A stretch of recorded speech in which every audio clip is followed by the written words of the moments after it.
Hello,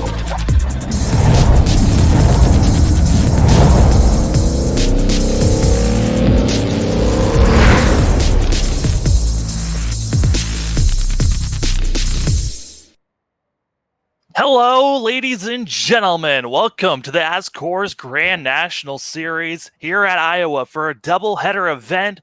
We might be missing a couple of drivers, but we still have Auto Club's winner Will Cooley here. But we're missing practically the rest of the field. My name is Sam Dyer. With me is Tyler Riggs. And Tyler, Iowa is one of those short tracks that's going to be interesting for these drivers. They just came off of a road course, now coming to a short course. Not only that, a hot short track as well with a setup that feels good for the most part, but just Iowa being Iowa in the daytime, it's going to be a little loose on you, especially in these Xfinity cars. These guys are really going to have to will it tonight, especially with the special sittings that we'll talk about here in a bit when it comes to pit strategy and all that. Yeah, pitch strategy is going to really not be a factor here today. I mean, these drivers, we can get into it. These drivers are not going to be dealing with any real pit stops. You're not going to have any new sets of tires to work with. You're stuck with the set that you have. And these drivers are going to have a long race here today as they're going to be running 85 laps in this first race. Like we said, this is going to be a doubleheader night. They've got their first 85 laps, and then immediately after that, they've got another 85 laps for these drivers to run. It's going to be a long race for all of these drivers. As we're getting ready to go, we've got our starting lineup here today. And Tyler, let's get the rundown. Yeah, taking the unofficial poll, this is not by qualifying time. There was a 6-car invert for this first race. So it'll be Aaron Mulrooney Jr. on the pole for this one. Brian Mercurio starting in second there in that 41. Nick Massey in the 20 starting third. Jacob Fisher in the 84 starting fourth. And fifth, it'll be the 00 Will Cooley. And sixth, the actual pole sitter of the race, quote unquote, by qualifying time was Derek Justice there, number 16. And then seventh, number 8, Evan Rice. And then eighth, number 13, Nathan Stewart. Ninth, Elliot Henderson there in the 37. Rounded out the top 10, Garrison Hogan in the 98. And then it'll be Timmy Pacioli over there in 11th in the 86. Yeah, the 86, we'll see if he'll be starting from pit road or not, as right now not lined up at the moment. But, with this inverted top 6, it really changes things up for these drivers that are going to have to try to make a run up front, as we've got Mulrooney leading the way in the 2 machine. Now, Mulrooney, points-wise, at the moment is 6th in points. The last we really saw Mulrooney having a great run was back at Daytona, when we saw Mulrooney having a fantastic run, but then falling short, dropping from the points lead down to 4th, and then not the best of finishes last week at Montreal. 2 weeks ago, I should say, at Montreal, where Mulrooney now running 6th. But a lot of the front runners and points-wise are not here today, as only 11 drivers signed up, but 10 only on the track at the moment. It's going to be a wild one here tonight, Tyler, as these drivers are going to have another pace lap around because we're at a short track. But, man, 85 laps, no sets of tires. It's all about saving your tires really until the end. Yeah, the no sets of tires is going to be fascinating in this one, especially with the invert. That creates a situation where if you're Derek Justice, you took the pole with the 24-212. Aaron Mulrooney Jr., who is starting first in this race due to the invert, put down a 24-3, so 3.6 to be exact. How do you balance trying to push and show the speed that you have if you're Derek Justice, especially with an opportunity, as we've talked about, where there's only one winner here from the season so far, so you have a big chance. How do you balance that out with also trying to save tires? Yeah, the only driver in this race that has a win this season is the 00 of Will Cooley starting in the 3rd row. And Cooley's got a lot on his hands as he'll be starting back there, but I think he's got a quick machine. Should be looking for a good finish here, but it's going to be Aaron Mulrooney as well as Brian Mercurio leading the way, and green flag out in the air as Aaron Mulrooney Jr. leads the way in the 2 machine, and he's got a decent gap already. Yeah, good jump for sure, and that's going to be interesting to see where these guys go line-wise. Obviously, Iowa, probably one of the more fun tracks out there in terms of really being able to decide, hey, do I want to run low, do I want to run high? Whether it's night or day, it allows for a lot of variance and a lot of different driving styles. And right now, drivers that are close to the wall, looks like that was the 37 in the back of Elliott Henderson that was close. But the battle for the lead, as Brandon Mercurio is just hitting his mark already to the lead, and Mulrooney dropping back. Yeah, Mulrooney just trying to find the rhythm out there. You could tell maybe not in it here in the early part of the race, or just doing the smart thing, saying, hey, if Mercurio and Fisher want to get up there, and run up front for a bit, I'll let them burn up their stuff. As the side-by-side action is just the 20 machine, as that is Nick Massey dropping back in that Evil Controllers machine. Nick Massey is deciding the drop back situation. I don't know if he hit the wall or not because he is all the way to the back. Yeah, I'm trying to get a good look at that car and just see if there's any damage. And from what I'm seeing, I'm not seeing a lick of damage on there. So I imagine similar to what we're seeing with maybe Mulrooney is he's just, taking a passive approach and saying, hey, these guys want to get up here, go crazy, do whatever they want to do. I'll save my tires and be there at the end. Yeah, 85 laps. You have to save your tires. There are no sets in pit road waiting for you here today. 5 laps are in the book. Mercurio's in the lead, but I'm looking at this battle that's side by side. Evan Rice and Will Cooley are just burning up those tires as they continue to stay side by side. Well, and here's the tough part at Iowa. It's really a struggle of trying to find the momentum.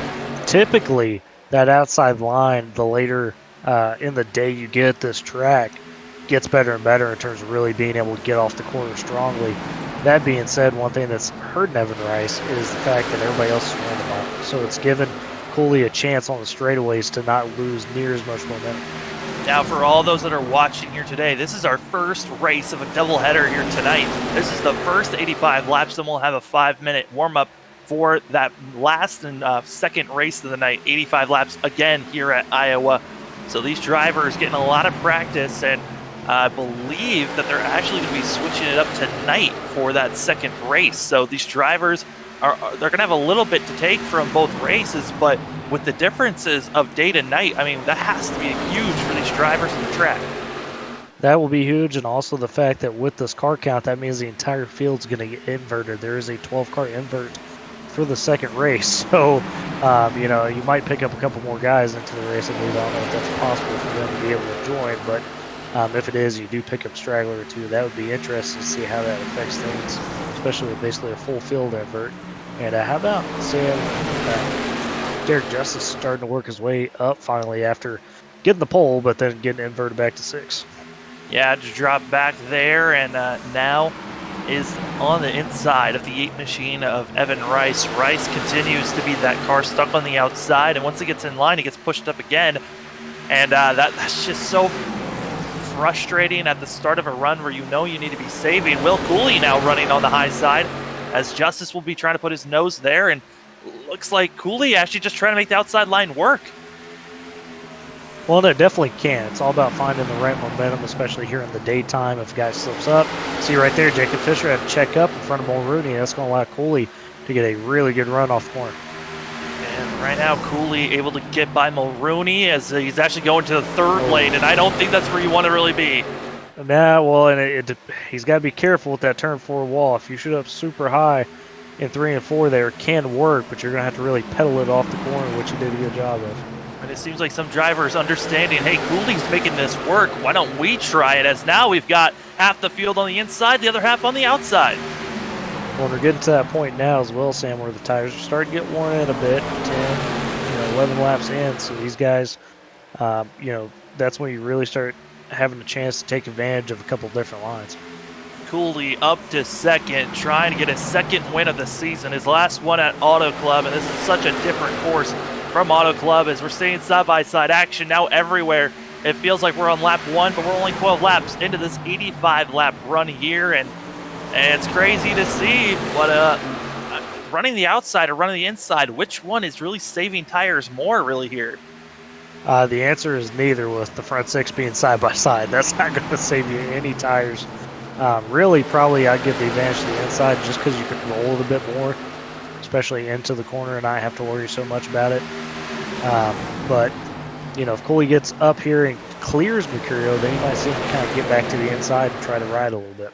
Rice trying that third lane, going to be cut off there by Mulrooney, but to the lead, to the point. It's the 0-0 of Will Cooley, and trying to follow suit is going to be Aaron Mulrooney, and Mulrooney's trying to get and make that outside line work, and Mercurio, who's just been logging laps on the inside, now just being passed by everyone. This is very different from what we're used to seeing at other short tracks, where usually the inside line is where you want to be. Yeah, and it really comes down to, what can you do in terms of pedaling the car. This Iowa track is wide. It allows for you to have some more freedom than you typically would, let's say a Martinsville, even a Bristol at times. So you're seeing a bit of that. We know this field, even though it's a bit short in the day, top to bottom, this is a top-notch field in terms of just guys on the sim that have some great talent. And we're already seeing that with Mulrooney battling back pretty well to get up to second, and of course Will Cooley taking that lead. I mean, we were talking about it. If people know iRacing, iRating is pretty difficult to get up into the 5,000 area. And the average for this whole entire lobby, yes, it's only 10 drivers running right now, but you said it was around 5,000 iRatings. These drivers all know this sim very well, know how to run fast and be respectful at the same time. And we're seeing it here, as now everyone deciding the outside is where you need to be. Yeah, and look at Evan Rice in that 8. You talked about the third line. He may start breaking that in here. Usually that third line is most effective in turns 3 and 4. 1 and 2, it kind of fades away. But yeah, these guys are going to start getting closer and closer to the wall as the race goes on. Now Mulrooney coming back. Started this race in the lead, now trying to move himself into the lead again here, trying to get by Will Cooley.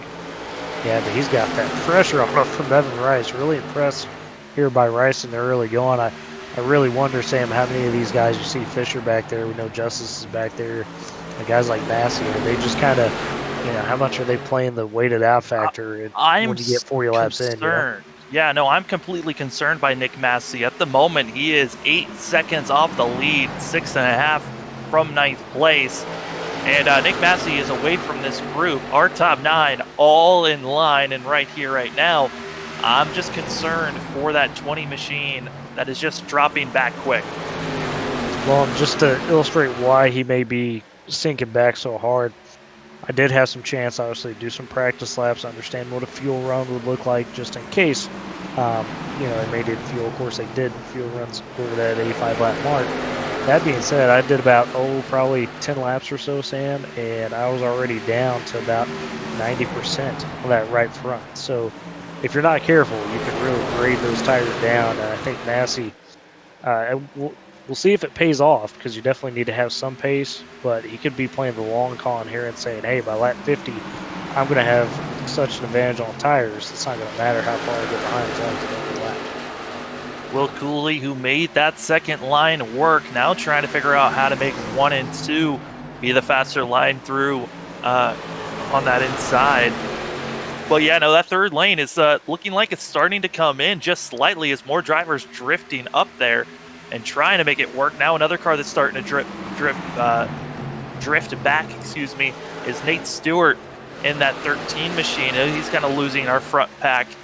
Everyone else, though, still running hard here, is really at the Hornet's Nest. This is third on to about 8th. Yeah, and how about Mercurio staying committed to that bottom line right now and still finding a way to battle back on Evan Rice here. There's a little bit of contact almost between Rice and Mulrooney, and that really opened the door there for Mercurio. Look at him just driving down into one, try to stick it.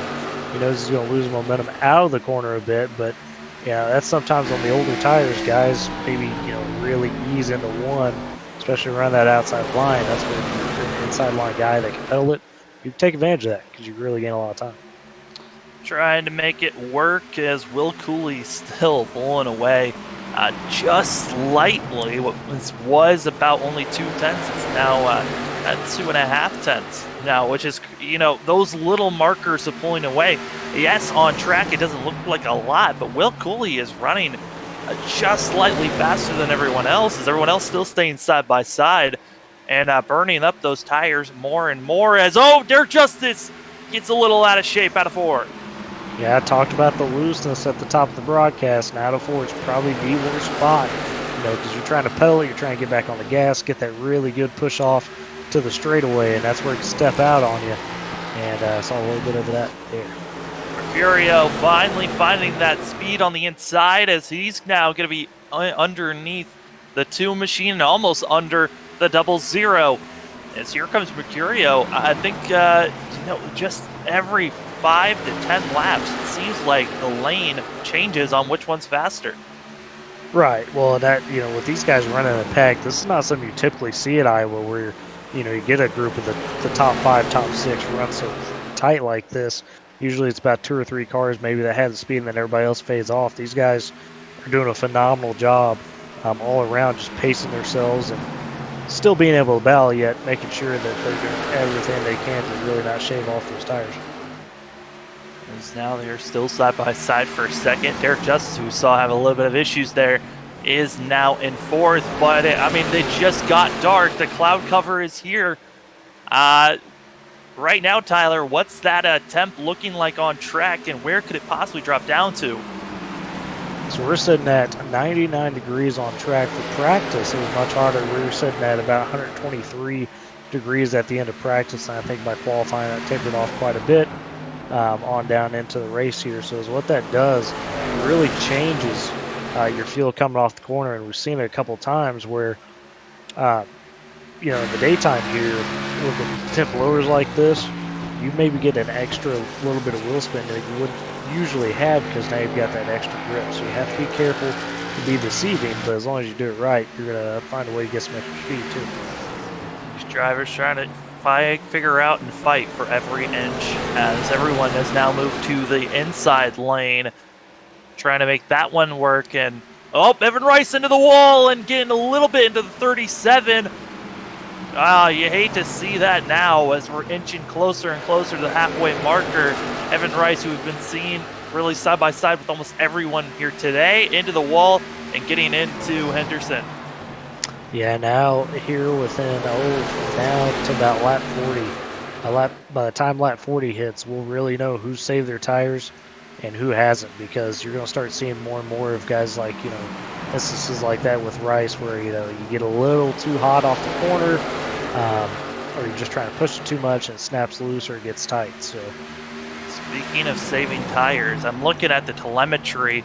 Our front runners are running hard. They're running about 25.7 second laps.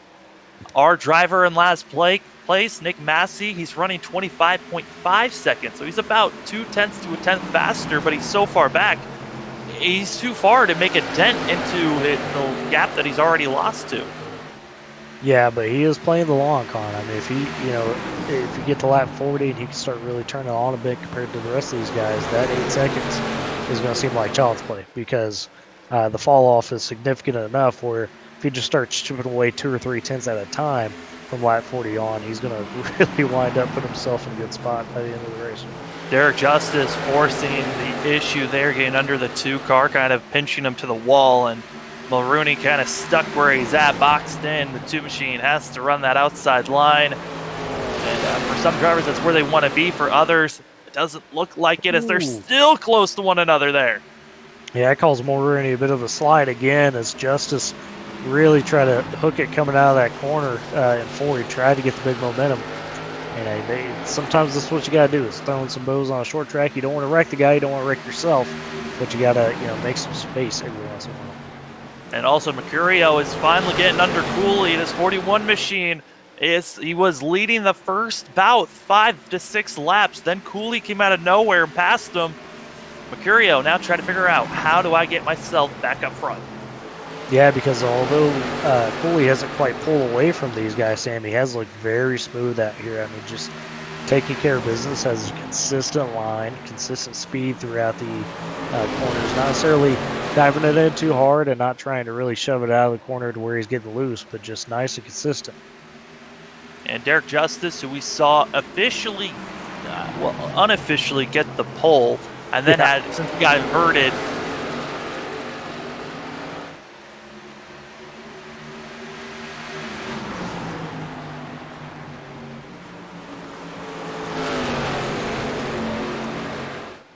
Sam, you still there? Yeah, sorry, there was something went down on my end for a second. We're still alive. Sorry for the second there for that quiet airtime. We are back at it with 49 laps to go, but Justice is coming as he is in third place. Someone to watch out for in that 16 machine. Yes, we've seen him get squirrely out of 4 a couple of times, but by the end of this thing, I think Justice might be the driver that is going to challenge Cooley the best at the end. Yeah, as long as he's careful to not get, ahead of the curve here and try to really push it too hard too early, because it seems like, you can say, oh, well, it's go time. I'm up here finally. I got to go. You probably still wait, a couple, 20 more laps. Really, that last about 20, 25 laps is where you want to turn it on, I think, if you're going to make a strong challenge. So as long as he could ride here a little bit, just keep these guys within distance as he's doing. That's what you want to be able to do, because it's it's almost a game of chicken of figuring out, okay, who pushed too hard, who pushed too hard, and who didn't, which is going to reveal itself here soon enough.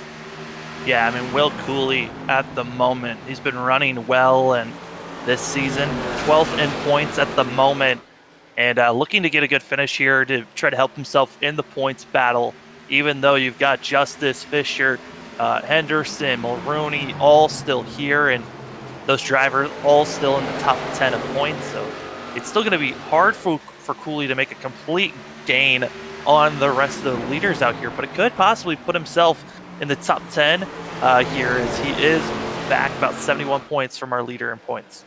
Yeah, I mean, you'll take any extra free points you get, right?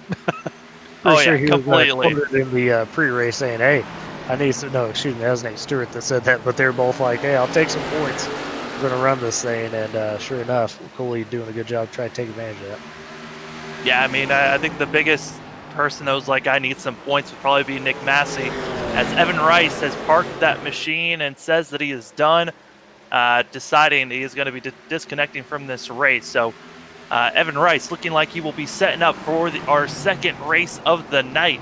That's right, we're doing a doubleheader here tonight at Iowa. This is our first race of the night, 85 laps, no sets of tires, and right now, Will Cooley leading the way with Brandon Mercurio right on his back bumper. And, Tyler, I don't know if you've done too many doubleheaders, but I mean, with 85 laps of being so focused on, I need to save my tires, save my tires, to another 85 laps of trying to save your tires again, I mean, how mentally fatigued are these drivers really going to be tonight? I actually have done plenty of double headers, because you forget Monday nights I do Elite and then do ERSCA right after. So, yeah, I've done my fair share of back-to-back like 200-mile races or 300-mile races. It is exhausting, especially when it's different track types. Obviously, this one you're going to go right back to Iowa, so it's not like you're doing one race and have to go to another track. It definitely helps you race too, and it's similar to what you see kind of in a dirt sitting, right? Where not so much for the doubleheader factor, but back-to-back nights, guys are going to be racing that same surface, racing that same track. You're able to kind of take mental notes from the first race. You may not be, perfect example, Jacob Fisher. He might not wind up being a contender in this first race just simply because he's still learning the track. He gets to the second race, he now has a good grasp of what he needs to do, be up there to try to win the race. You can see him really pop off in that second race. Plus, obviously, with it going into nighttime, that might affect a couple of guys. It might be a little bit better in the daytime here than early. Yeah, Derek Fisher, 10 points out from our two-time winner of Jimmy Mullis. Jimmy Mullis did not make it to tonight's race. So Derek Fisher could be a driver that could be taking the lead in points after tonight. Another driver that's close is Derek Justice, who was in that 16 machine. He's only 13 points back. So with this run that we're seeing from Justice and from Fisher, as they're both running in the top 5, looking like they're going to be our front 2 in points by the end of the night. They have a great chance to do it, and they know that. I think that's why you're seeing Fisher kind of just chill a bit back there in fourth. He knows, hey, there's no sense in going crazy trying to push super hard, as long as I stick within, near that podium, or hopefully compete for a win, right? At the end, I always say that, he gets a little loose off forward, but Justice is another example. I think Justice is one of those guys that probably at this point in the season, Sam, is maybe a little disappointed he hadn't had a win. I mean, we know it's tough competition. We talk about just how insane this field is. That being said, though, Justice is typically one of those guys you would expect, even in the best of the best type of field, to go out there and compete for wins and compete for podiums. Yeah, I mean, we've broadcasted other leagues where we have Mercurio and Justice there, and both of them usually up in the top 5 and always contenders to get wins. And not surprised, I mean, to see who our winners this season are. I mean, these are some big names that have been winning this season. You got Zach Novak, Jimmy Mullis, Will Cooley, and Michael Finlayson. I mean, all those drivers have been dominant wherever they race at, and not surprised at all. As Derek Justice now under Mercurio, pushing the 41 up onto the high side, where we have not seen Mercurio at all really this during this race. Yeah, that's a smart move there by Justice. Just like you mentioned, Mercurio not really comfortable with the top. At least he hadn't shown it. And Justice knew that, took away his bottom line, just forced him to say, hey, if you're going to hold on to this, you're going to have to do it on the top. And sure enough, Mercurio yields. Nate Stewart might have had some issues. The 13 machine we see is in the pits and getting some damage repaired for the 13 car. And that is huge for him, giving Nick Massey another position, as now he's up to 8th place. As sitting back has worked out, as we've seen only Evan Rice as well as Stewart having issues so far. Yeah, and I'm really curious to when we get to about lap 60 here, who's going to really try to turn it on, or is this that top group up here in the top 3? I mean, they're racing hard, they're getting it done, but you got to wonder at some point, did they push too hard? But we will definitely find that out here pretty quick. Well, someone who's deciding I need to take the lead and run away, that's Derek Justice, who's underneath the 00, but Will Cooley still running outside where he's been comfortable most of the night. So now Justice needs to figure out, how do I push this 00 down? Justice is going to have to get to the outside of Cooley and squeeze him down a bit. That's because, yeah, as you mentioned, Will Cooley's been very comfortable running that middle to higher line. Really hasn't done too much of the bottom. He's done it at times when necessary, but definitely clearly favors that mid to higher line. So if you could find a way on the outside of him and force the issue there a bit, might be able to get a spot. And Justice trying to figure out, do I run the same line, go a little bit higher, go a little bit lower? It's almost looking like that rear end has doubled, because Justice has not figured out where to put his machine just yet. As the 16 machine is right there, 33 laps, now 32 laps to go for these drivers here in the first race of our doubleheader tonight. And really, it's been a blast to watch. Yes, it's been a shorter and smaller field than what we're used to seeing, but still great action as Derek Justice under Will Cooley. Well, I gotta say, it's a great adjustment by Cooley, because Cooley there, last couple laps, Sam, was really shutting off that inside, knowing that Justice kind of preferring that for his passing, and that's allowed Cooley to kind of roll a bit more in front of Justice, and led to less side by side, which Cooley is trying to stay that tire, but Justice now find a way to keep the momentum here. Almost made a little bit of contact exiting out of 2, but still Justice underneath the 00, and you're seeing the advantages on both sides of this course. In 1 and 2, Justice is the stronger car. It's through 3 and 4 where Cooley redeems and comes back, but Justice too strong on the entry of turn number 1. Cooley going to try to set up the crossover here, but it's not the turn to do it on the inside. He knows that. He's going to yield for now. He's going to yield, and here comes Mercurio, and I think after being side by side for those last couple of laps, Cooley might have lost all of the juice in those tires that was left. With now 29 laps to go, these drivers are running out of time if they're going to make their final push. Yeah, but Cooley here is going to be able to kind of ride behind Justice, learn his weaknesses, learn his spots where he's better at Justice, and just probably take another charge at him. I like the move. He realized, hey, I'm not going to be able to hold him off forever. Go ahead and let him slip by a bit and see if you can find a way to get back up there and challenge. And that last lap, the only car that ran at 25.6 was our leader, Derek Justice, who was just pulling away. I thought maybe Jacob Fisher and that 84 machine was holding off for something, but I would have to say I think Derek Justice might have been being held up by the way that he is now starting to put these laps down. Well, we knew he was the fast guy in qualifying, ran a full about 200s there, excuse me, yeah, 210s. There we go, excuse me, 200s. I'm getting it wrong over Will Cooley in qualifying, almost 3, so that was separation that we hadn't seen in practice, because practice they all pretty stacked up in terms of time. And it's definitely showing for Justice that he's got this just a bit better than everybody else right now. Now, Justice did have to start in the back of the field during this race, and he'll have to do it again if he wins here today. Remember, all these drivers will be inverted on where they finish off here tonight for the start of our second doubleheader race of the evening. But right now, Derek Justice running smooth, feeling good ever since he got the lead, coming to 25 laps to go for these guys. And man, these first 61 laps have been really something to marvel at, as these drivers put on a great show for the first 30 to 40 laps. Then they started to spread out, and now you're starting to see which drivers during all the racing action had tires and really the ones that didn't. Well, you just got to really marvel at what Derek Justice did, because as you mentioned, he had to start back in 6th. He had to work through traffic. So not only did he have to pick off some spots and really find his way back up there, he had to do it while still trying to save tire.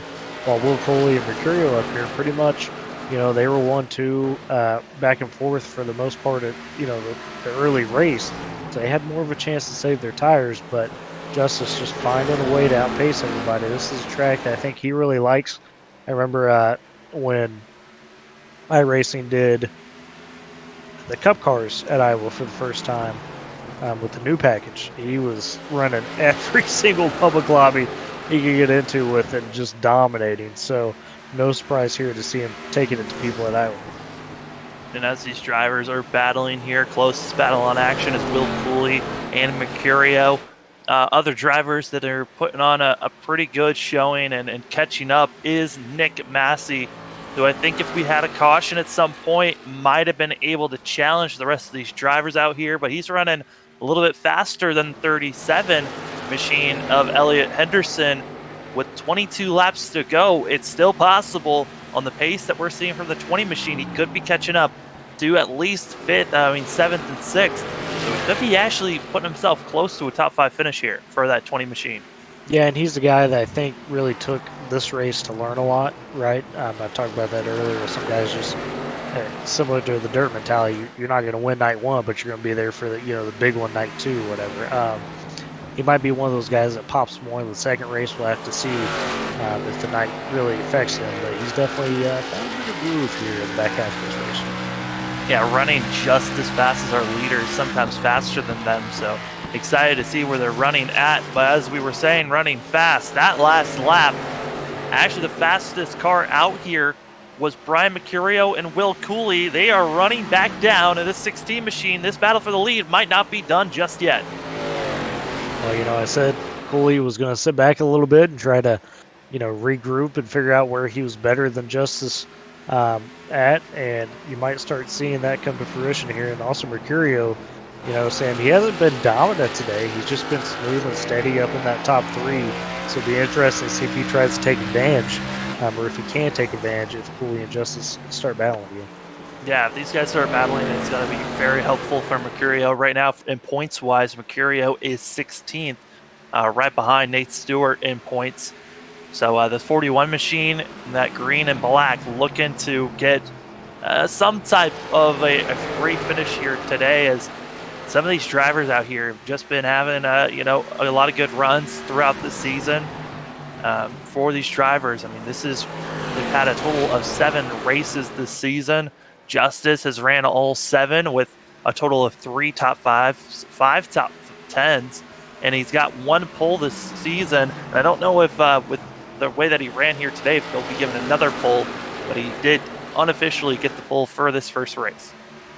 Yeah, I believe they're probably going to score it as pole for him, and then of course the invert factors in on top of that, so should be an official pole. But Will Cooley, Sam, he's trying to mark him and stalk him a bit, figure out how he's going to get back up to Justice, but he's just inching slowly up.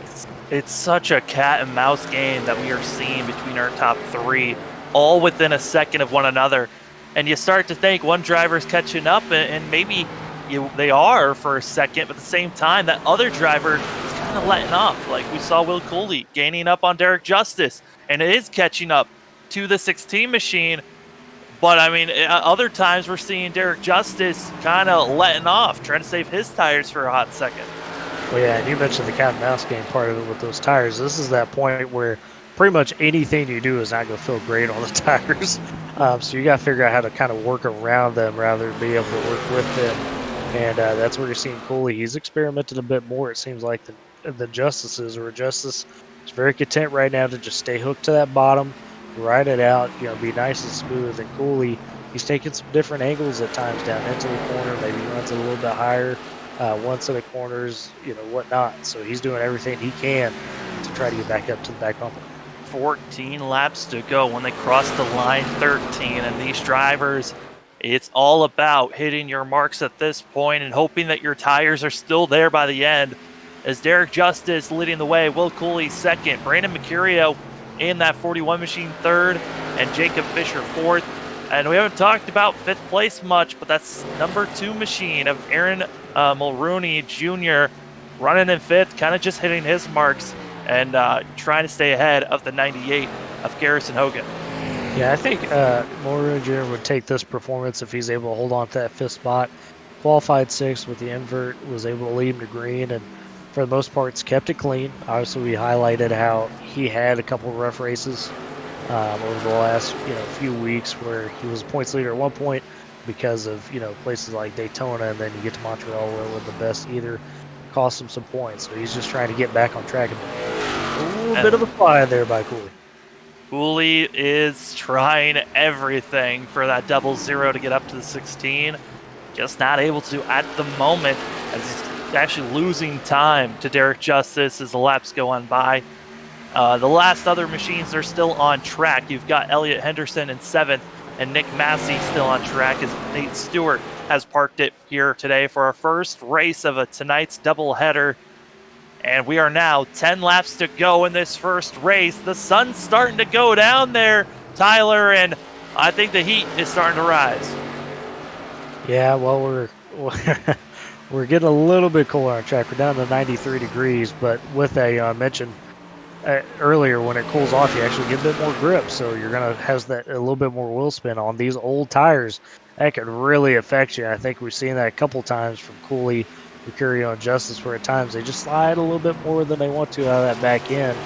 And for Justice, though, I got to say, he's been super smooth here this last stretch. Of course, I don't think he's looking at his beer set. I think he's just trying to hit his marks and not even worry about it until he hears car high or car low. Whereas Cooley, that can be really frustrating when you're that close to the leader. You got to make a move, and you're just doing everything you can, but you just can't seem to get any ground.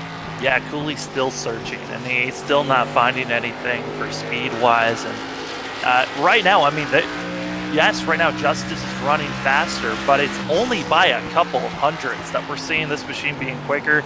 These drivers and the skill in this league has always been top tier and continuing to show that, as Derek Justice, coming to 7 laps to go in this 16 machine, is trying to hold back. But Will Cooley has cut it down. It seems like when they come to the line, he cuts it down by a 10th. It's just 1 and 2. Will Cooley has just never been able to hit that mark. That's where Derek Justice has been the fastest at. Yeah, but Will Cooley, when he gets into 3 and 4, when he really is able to find out the proper point to get on the gas, that's where he's making his time. I mean, he is able to really close up on Justice. But as we just highlighted there, sure enough, because his 1 and 2 wasn't as good that last lap, he lost back all the time he gained from the previous lap. So it's kind of crazy. It's frustrating if you're Cooley, but you're doing the best you can. Yeah, I mean, still a lot of information to take from this race to the next, as you see, the sun is setting. Our second race is going to be under the lights here at Iowa, as our first one is during the daytime. 5 laps to go for Derek Justice, who got the pole. Then, since the field was inverted after getting the pole, he had to start in the back. This 16 machine had to work his way all the way up to the lead, and then once he got there, hasn't looked back and has been pulling away ever since. Derek Justice feeling comfortable and confident, as now the gap between first and second is just a half a second.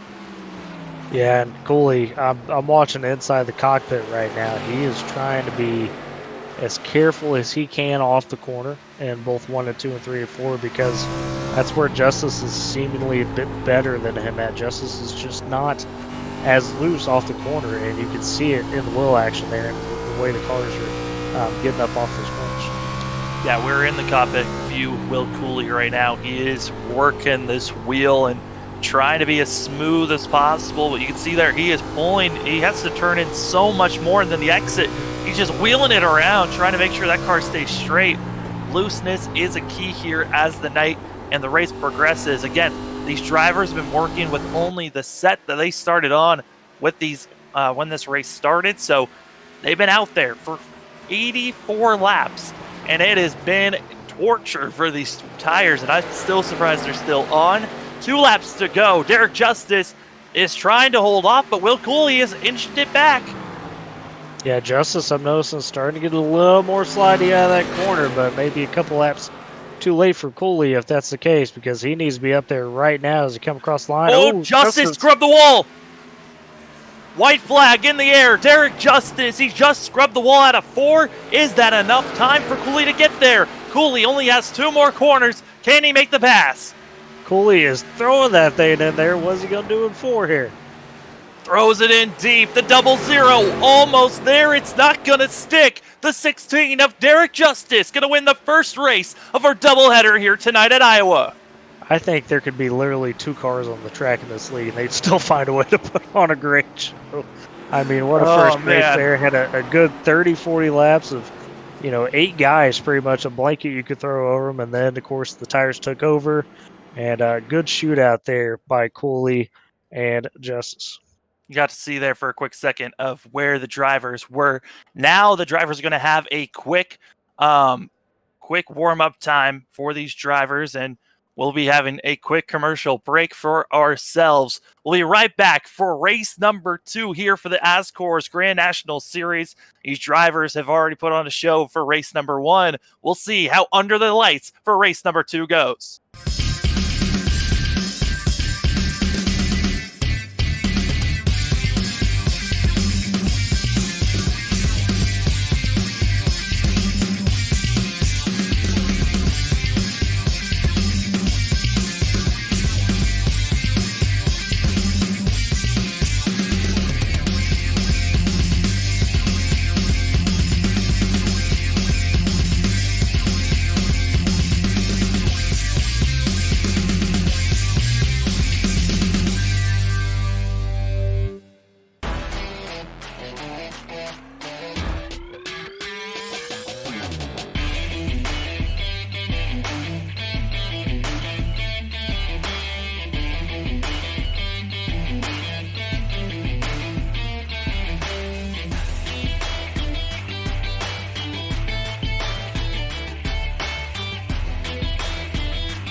Since the VFW was founded, their mission was really to look out for the veterans community, to make sure that our nation upholds its promise to really care for the service member, the veteran, and his or her family. There are several ways that the VFW fights for veterans today. The top services include disability claims assistance, advocacy on Capitol Hill and with the Department of Veterans Affairs. We also offer scholarship opportunities, and then also volunteerism.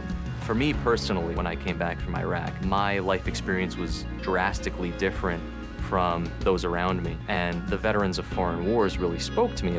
The reason I would encourage veterans who have served overseas today to join the VFW is because this is your organization. The VFW is for veterans. Every generation, a new generation of leaders steps up in the Veterans of Foreign Wars and fights for the veterans community. The Veterans of Foreign Wars. No one does more for veterans. For more information on the VFW, go to ahctv.com/sacrifice.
Since the VFW was founded, their mission was really to look out for the veterans community, to make sure that our nation upholds its promise to really care for the service member, the veteran, and his or her family. There are several ways that the VFW fights for veterans today. The top services include disability claims assistance, advocacy on Capitol Hill and with the Department of Veterans Affairs. We also offer scholarship opportunities, and then also volunteerism.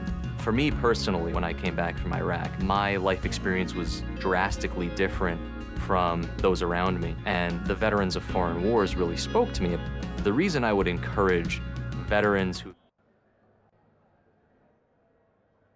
Well, you had your quick 5-minute intermission, got to see some commercials, but it's time to finish off the night for our second race of our doubleheader here at Iowa for the ASCORS Grand National Series. And Tyler, I've got myself, my name's Sam Dyer. I've got Tyler Riggs with me. And Tyler, we got to see a great race for those first 85 laps. We get to see another 85 laps here at Iowa. What can these drivers take from that first race to the second one? Well, we're going into that nighttime session now, as we've talked about. So you're going to have to adjust a bit in terms of figuring out, hey, how can I get more out of the car? Because obviously speeds are going to be a bit better at nighttime. The other part of that, though, is really these guys, the Evan Rices, the Nate Stewarts, the Nick Masseys out there that kind of finished in the back half of that first race now can apply what they learned in terms of where they were wrong, or a little bit slower at, and try to get up there and fight for a win. I mean, you don't want to do anything too crazy, but if you can improve your previous race position by 3 or 4 spots, I call that a pretty good day. Yeah, I think everyone is excited to see where they're going to be running as these drivers are getting on track and getting ready to go. A little bit of a difference for tonight. For the second race, we're actually not going to be having a full 10-car run. We're actually only going to be having, if I'm counting this right, we're only going to have a total of 8 drivers for this second race, as Evan Rice and Nate Stewart both have disconnected from this second race. Yeah, they probably just, who knows, right? They maybe weren't quite feeling it for Iowa. Sometimes that happens. This is not an easy track to be good at. I remember when I first got onto the sim, Iowa was probably my worst track out of the short tracks that I really had to work at to, get up to par with the rest of mine. So that just finally clicked a little bit after a while, but it is not an easy track to corral. Well, Nick Massey, we saw him struggle during our first race, but due to that we are inverting the finishing results of the first race into this one. Nick Massey is going to be starting up front with Elliot Henderson. Then you've also got Garrison Hogan, Aaron Mulrooney, Jacob Fisher, Brandon McCurria, Will Cooley, and your winner from the first heat here today, our first race of our doubleheader, Derek Justice, is starting in the back. Yeah, and Cooley and Justice back there ought to be really fun to watch. I mean, we saw Justice do it and Cooley do it as well from 5th and 6th. Now they're doing it from the tail end of the field here. So how they're going to be able to work through and still save some tires, that will be a fun part of this. The lights are going to be starting to go down by the end of this race. The lights will fully be up. Nick Massey is now hitting the green, as now we've also got Henderson and the 20 machine taking off. Yeah, and watch for that 98 of Garrison Hogan, too, a guy that was one of those that was kind of mid-pack in that first race and was just kind of learning and watching, see what he could do. And a guy early on here that might challenge for that lead, I imagine, would be Aaron Mulrooney Jr. Saw him have some decent speed, at least in the first part of the race. Yeah, we're expecting to see some of these drivers moving up quick. A car that's already drifted to the back, that's going to be Fisher, and the 84 that's already to the back of the field, as Henderson now up to first place. That 37 machine saying, I'm going to lead this point. Nick Massey, you can go to second place. Yeah, I feel like Massey here's got to be careful because he may be getting passed by a few guys at the start of this one. If he could hold up here, that'd be good, because as the tires wear off, things get a little bit more even, especially if you saved a bit. So we'll have to see how he handles it. Yeah, I mean, based off of last run, we saw Nick holding off and really dropping back. We thought it was a strategy call. It just might have been him not feeling comfortable in the daytime. It's a nighttime race that we're getting into. The track is going to cool off, get a lot more cooler throughout this time, and some drivers thrive in a much cooler racetrack than they do in a hotter one. Oh, no doubt. I mean, it changes the absolute dynamic of the car when you go from a hot, slick track down to a cool nighttime feel. It allows you to maybe approach it a bit differently in terms of how you get into the corners when you get on the gas and all that good stuff. You are down already to 88% in terms of the track temp. So, or 88%, excuse me, 88 degrees. I was looking at the usage of the track, but no, it's already starting to get that big cool down going. So by the end of the race, should be down. Just I would imagine in the low 80s. Yeah, I mean, speaking of usage of the track, I mean, I don't believe that they actually have taken or reset this racetrack. It should be the same. Is it? Yes, it did carry over. So those 85 laps they ran that first stint on for the first race has carried over into this one. So the drivers really are they're used to this racetrack. Now they get to deal with it with fresh tires. Yeah, but it's a totally different feel now on fresh tires, right? I mean, with a bit more rubbered up track, that changes a lot of things, and it really allows us to see who was able to capitalize at the end of the race, because we've been able to have some guys who were still at least having some decent pace compared to the leaders by the end of that one, and you'll kind of see that a bit more in this race. Well, our top three looking comfortable. They're slightly spaced out from one another, but all the action is for fourth place, where you've got Garrison Hogan under fire by the 41 of Brandon Mercurio, and Curio able to make that pass cleanly. And here comes Justice as well as Cooley. Yeah, and here comes Hogan, though, back on that outside, getting right up near that wall, carrying the momentum. But it looks like Mercurio's probably going to get him going into one, and I think he will. He will be able to drop down in front of Justice, which is now forcing Justice to slow down just a little bit. It wasn't a complete chop off there off the nose, but still having a car drop in front of you, it's got to be slightly irritating when you're like, I know I'm faster than you. Why are you getting in front of me? As Cooley gets close to the wall. Ooh, yeah, close call for Cooley. You can't afford, especially knowing you were just that close to Justice in the first race, you can't afford to give him the advantage by roughing up a fender this early. Remember, Mercurio was someone that stuck with our top two for most of the race. He's someone that is quick and could pull away from our leaders. So this 41 machine kind of at a point where he can start to try to get up front as fast as possible. But for our leader, that 37 machine is pulling away as Elliot Henderson is gone. He's got a second lead over first and second place. And I mean, this is the biggest lead we have seen from any of our leaders so far. Yeah, he's got to be real careful though here, because you're maybe not used to being up front from the first race. You were kind of riding in the pack, and all of a sudden you got this clean, fresh air. Like, my goodness, this feels amazing. And then all of a sudden you're pushing the car a bit too hard, and you don't realize that. I mean, it's very easy to do if you're not careful about it. So I have to see how he does, after another about 15, 20 laps. These drivers, this is from third back to 8th place. They are all in a line, but they're all very close to one another. We're waiting for one slip up from one of these drivers, which is rare to see, but also to see who's going to wear down their tires, because it seemed like from that first race that we were watching, every 15 laps or so, 5 to 15 laps, the drivers and the racetrack would shift to where if you weren't saving your tires, you'd be losing ground, and if you were moving up in the field. Yeah, and I mean, it really highlights, we talked earlier in the first race about the strength of field and just how a lot of these guys pretty much are all top drivers on the sim, right?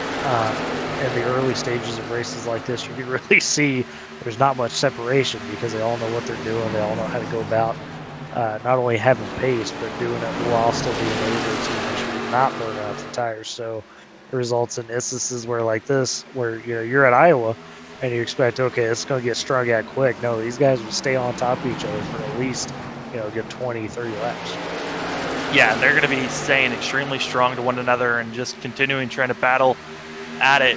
I got to say, Nick Massey being in second place isn't a bad spot for that 20 machine. We saw drift back after about 15 laps. We'll see if he's able to save his tires a little bit better this time around. as right now Derek Justice on the outside of the 98 machine of Hogan and thinks otherwise of backing off. It looks like right now Justice, he wants to move up, but at the same time he understands, hey, I can't really battle right now because I got to save my tires. Yeah, it's got to be a tough inner struggles to know that, hey, I just won this first race. Once I got to the lead, nobody could touch me. You know, you kind of get that itchy hand of, well, do I want to get back up there quicker? You know, do I need to take that kind of slower approach? And it looks like Hogan there just kind of let Justice go by and realize, okay, this dude got the speed. No sense in trying to fight him. He backed off so much that now Cooley's right on his back bumper, and Hogan, otherwise, he's battling back up. In front of these guys, though, Brandon Mercurio in the 41, slowly making his way forward. Yeah, and it always seems like Mercurio and Mulrooney Jr. just every time we broadcast this series, they find a way to stay balanced the entire race. I swear, Completely. It's so fun to watch. I mean, these two go at it, and that's the good thing. There's just battles everywhere. As you see Will Cooley back there at 00 saying he's trying to make food now. Trying to make that outside line work. It was working during the first race. It's not really working too much for Cooley here, but here comes Fisher who makes it work. Well, and the tricky part is the setup all of a sudden goes from a bit loose to a bit more tight, right? Especially off the corner, it's a big shift in how you have to handle it. You got to pedal a little bit more. Whereas, that first race, you're just trying to be a little bit easy with it coming off the corner, make sure you're able to get into the gas and you were good. Now you have to really worry about getting back into it too early and carrying all that speed up into the wall. Yeah, looking at drivers right now, the driver that just put down one of the fastest laps of the race, of that last lap, was actually car in second place, Nick Massey. And he's found that speed where he once was losing track position last race. It looks like he's gaining up on our leader.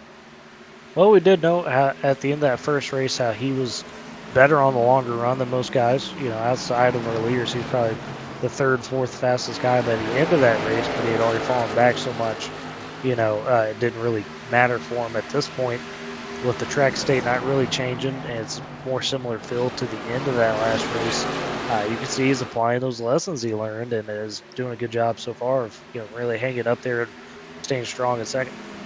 Staying strong. The only issue is that when he starts to move forward, the drivers behind him are also gaining up on him, as Mulrooney as well as Mercurio closing up on this 20 machine. But Mercurio, he's in the same situation that Justice was in, where he's just like, I want to move forward. I know I'm quick, but I still, every time he makes a pass, he has to wait until his tires kind of equal out or are a little bit better than the car in front of him. Yeah, and especially when you got a guy like Justice and Cooley staring in they're in the rearview mirror all of a sudden again. Mercurio watching them to get ahead of him and kind of take that first race. It might increase the itchiness a bit to say, all right, Mulrooney, I need to make a move here. But it looks like Aaron's done a good job to hold them off so far. Yeah, Aaron Mulrooney, like we said, leading the points earlier in the season until Daytona came around. And that's when he lost it about 4 weeks ago. But man, out of the drivers that are running here right now, Derek Justice, after that win, would be moving himself into the points lead. And if he can get another win tonight for the second race of our Devil Header, I mean, that would be massive for this 16 machine to just keep on moving ahead, which would put a hole for the drivers that didn't show up today, for our two-time winner of Jimmy Mullis, as well as Finlayson and other drivers that did not show up. As like we said, this is a small field that's running here tonight. We started off the night with 10 drivers, down to 8 now for our second race. Yeah, and for guys like Justice, we talked about how the opportunity is there. He's taken advantage of it so far, and now everything else is kind of gravy on top, right? After getting that first win, so you want to go back to back, you're going to be able to get both.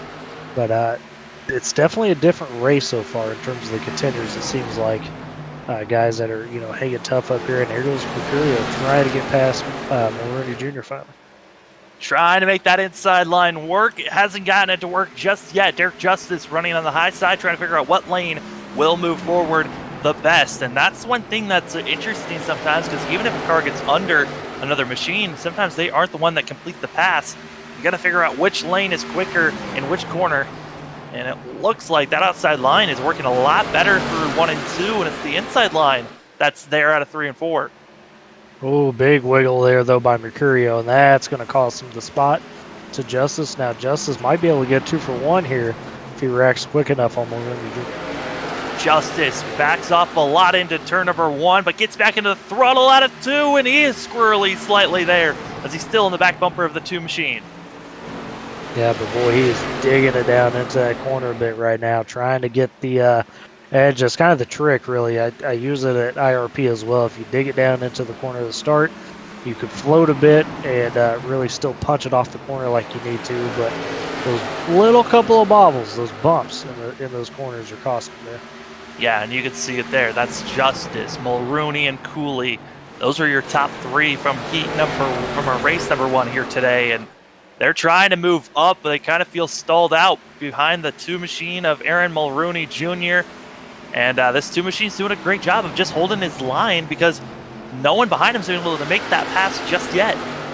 Well, he's making his car wide, right? He's running in the middle. It's not quite a full commit to the bottom in 1 and 2, and it's not quite a full commit to the top, whereas 3 and 4, he's knowing that, hey, it's hard to pass on the inside. I mean, sure, you could get some momentum, but it's really hard to stick it. And he's just doing a good job, but it looks like Justice may finally cracked open the door here. Might able to have done it just maybe here coming out of turn number 2. We'll see if the 16 has that run or if it goes to the 2 machine as they're still side by side. And Mulrooney, he continues to do the same move over and over again.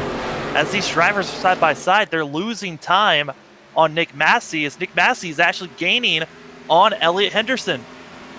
Yeah, Elliott, I said, about 10, 15 laps, if he pushed it too hard. It looks like he may have, because he just keeps backing up to this pack more and more as the leader. And the rest of the field is loving Derek Justice and Mulrooney staying side by side because that means that they're using up their tires so much more than the rest of the field as Justice just wasn't able to clear enough there. Well, that's that outside line taking over, especially after 3 and 4. It gets so difficult to really get on it like you want to as the bottom car there. You're doing 1 and 2 because it's a little deceptive, but there's a little bit more room to work with. Continue to battle hard here as they're still side by side. Nick Massey messing up and going to the 3rd lane, it looks like, losing a ton of time on our leader, but Derek Justice able to make the pass. Yeah, Justice really sent it down into 3 and 4. Finally got one to stick, and was able to clear Mulrooney that way, and maybe his eyes got wide a little bit. Seeing Massey mess up a tick as well, but Massey corralled it, and now Massey might be, he's taking that high line. I told you these guys would start trying to work up and up, and he had 3 and 4, Sam, he is really getting up near that wall to start the corner. And that is so high, and he loses time, it looks like, but then gains it all back because the momentum coming out of the corner. Oh, it's unparalleled, especially in 3 and 4. I've seen a lot of guys that for the night races, they mastered that in 3 and 4, really being able to run up out of what would be, you would think, the groove, and especially on the long run, take advantage of it. It also looks like Massey might have been searching for where he could possibly make a pass here because running the same line, that 20 machine is faster than Henderson, but it's trying to figure out how to make that pass where the 20 is struggling. Coming out of 2, right on the back bumper of the 37 of Elliott Henderson is Nick Massey. Yeah, he's going to play the run off here. That's why you're seeing him really back up at the beginning of that corner. He's just really trying to get the big shoot out. That way he can get up and get inside or outside like he wants to down the straightaway. 50 laps to go left in tonight's doubleheaders races. We already know who won race number 1. That's the car in 3rd place, Derek Justice, who will win our 2nd race of tonight of our doubleheader at Iowa Speedway here for the ASCORS Grand National Series. My name is Sam Dyer. With me is Tyler Riggs, and it's been a show that we saw for the first race and here tonight as Derek Justice is right there on the back bumper of Nick Massey.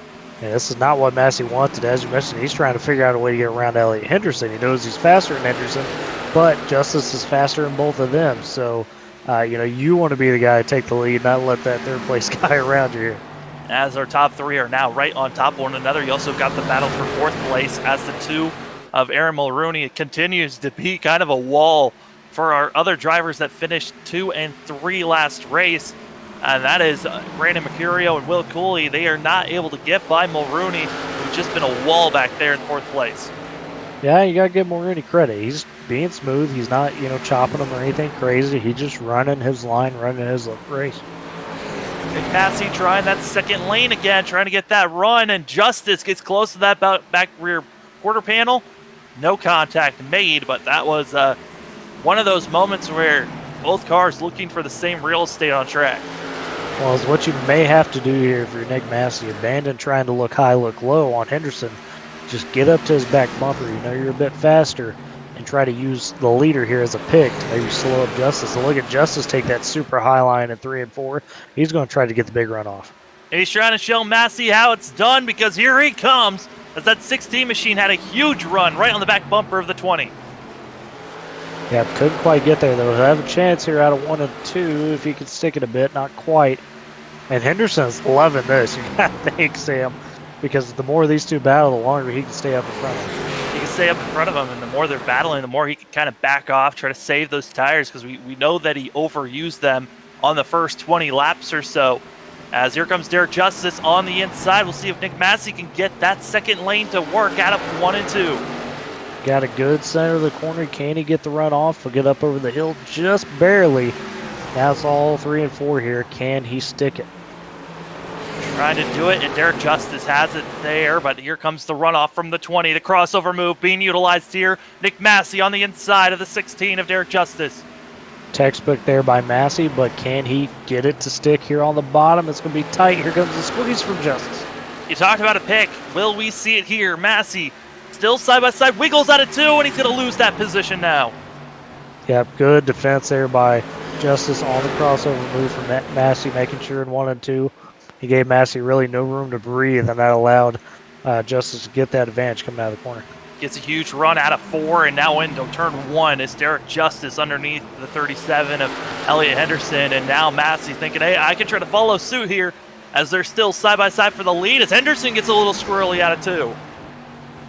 Yeah, Henderson got right up next to that wall in the stretch. He's going to try to push it 3 and 4. That's not going to pay off, Sam, because he's going to lose the momentum out of the corner. Oh, that's tight. Wall's close, crossover enabled, as here comes the 37 on the inside of Derek Justice. Not able to get to the corner panel, but off exit. Justice confirmed that pass, now in the lead. And not seeing the 41 or the 00. Who can stop this 16 machine, as Derek Justice is gone? Really, he can start pulling away, unless Henderson's been saving something up. Well, not only that, for Justice, you know, he knew Cooley was his biggest competitor, it looked like, headed into the second race. Cooley is not really getting any progress coming up through the field. He's been pretty slow through it so far. And that's interesting, Sam, because if he's not able to challenge, who is going to be a true challenger here to Justice in the second race? I mean, we're watching this battle for 4th place now, as we kind of know where cars are going to be set in our top 3. As Brandon Mercurio has been stuck in this situation for over 25 laps of seeing the back bumper of the 2, and I bet he is sick of it. Well, the thing is, you know, we talk about it on the sim of, man, you know, it took me 30 laps to pass that guy. Then in real life, you realize it might take 150 laps for a guy to pass somebody at a short track. Oh, completely. And I still think they're still irritated of seeing those back bumpers at times. You love it when drivers make the rear ends, have a funny quote or something, just so you've got something to read while you're behind them sometimes. Yep. Adds that extra tilt factor, right? Oh, completely.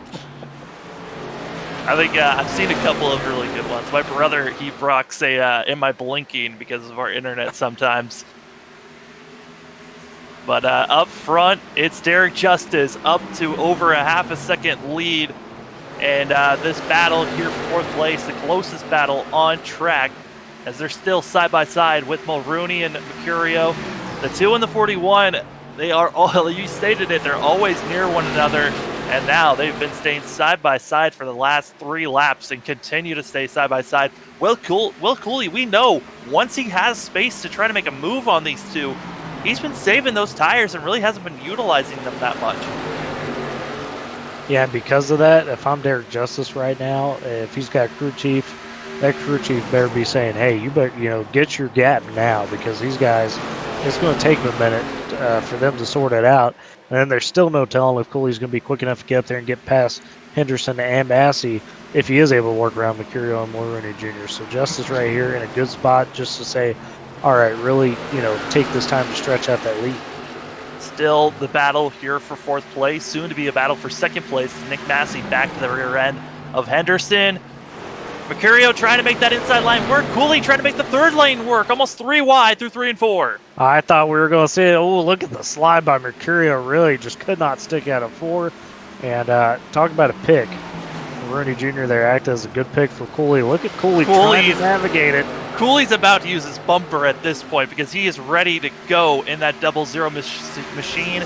But Mercurio has burnt up those tires, but maybe he hasn't. He's back hard charging on the rear end of the 00. Oh, he's just got to find a different line at this point to work with because that bottom is starting to really fade in 3 and 4 as we get into the night here. It's just not going to provide, enough grip to work with compared to those higher lines. So it'll be interesting to see how Mercurio adjusts. We're coming to 33 laps to go. Will Cooley still not able to make the pass here, stuck behind the 2 machine who's kind of running a similar line that Cooley wants to run. And that is something that these drivers always have to figure out. Hey, I'm fast in this lane that I'm running in, but to make the pass, I have to go into somewhere that I feel very uncomfortable being. Oh, and the short tracks, it's the worst. I mean, there's only so much space to work with to begin with, and then, so you got to figure out how to change lanes, and that could just have a totally different feel as opposed to, if you're at Atlanta or something like that, and you got to move up a half lane, it's not the biggest difference. As long as the tires aren't just completely shot, whereas these short tracks, boy, they can get real treacherous.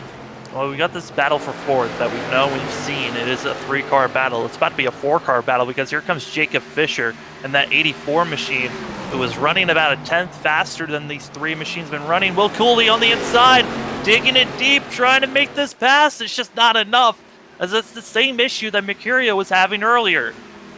Yeah, now Mercurio is going to do the same move that Cooley did to him and saying, hey, well, if you're going to try to be the dummy to get around him, I'm going to take advantage by following Rooney Jr. and get back by you. Oh, big wiggle there from Cooley. That's going to cost him the spot. Same move, same exact moment that we saw Cooley make an advantage this time. It's going to be Mercurio trying to make the move. And how about Jacob Fisher? Finished 4th. You just mentioned him in that first race. He's worked his way up here, and he's a guy that, hey, I come away with, 4th and maybe a podium if I can work my way around these 3 guys, close to it. That's a great day. Yeah, I mean, he's kind of doing the same move that we were seeing Nick Massey try to do on that first race of stay back close to everyone and still save my tires up so I can start making these passes later on in the run.